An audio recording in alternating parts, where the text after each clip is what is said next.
The reading from the Passion today that we all shared in is so filled with rich meaning and high emotion that it really doesn't leave much more to be said. That, however, will not prevent me from making a few brief remarks today. My remarks basically center around an invitation to enter into the mystery of God's love and the mystery of his death and his resurrection. Sometimes we may be inclined to look at our celebrations of Holy Week as a Mass with some extras added. And yet, that really does a real injustice to the great mysteries we celebrate. For Palm Sunday today is the doorway into Holy Week as the Lord made his way to his death and to his resurrection. And you and I are invited to journey with him during that week. It is not a matter of simply standing on the sidelines, looking to see what might happen or what the ritual may be.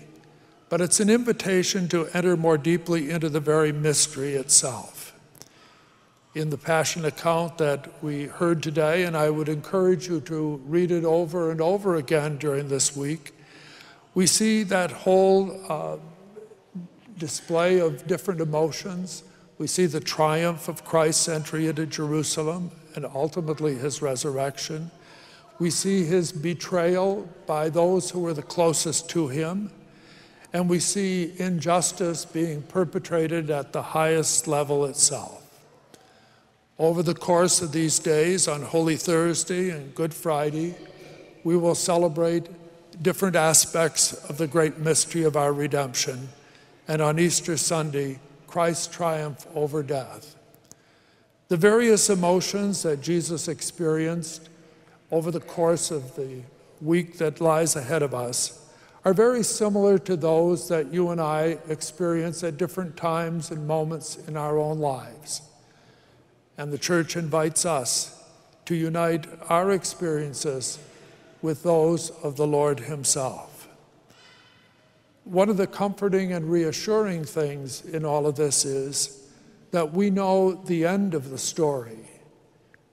And the other thing that is so important for us to recall is that as Jesus was experiencing this whole wide range of emotions and betrayal and all the other things that went with that, he never lost contact with his Father who had sent him among us to show us his love and to redeem and save us.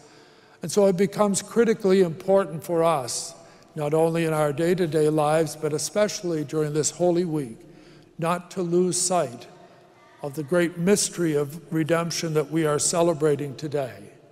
It is so easy for us at times to get caught up in some of the various aspects of our lives, but what is being held out to us is the gift of eternal life that we are able to attain because Christ suffered and died, and because you and I share in that sacred mystery through the gift of baptism which we have experienced. So I would encourage you to share in a special way and participate in the various celebrations of Holy Week as best you can, and to reflect ever more deeply on this great mystery of faith that we are invited to enter and not merely to observe.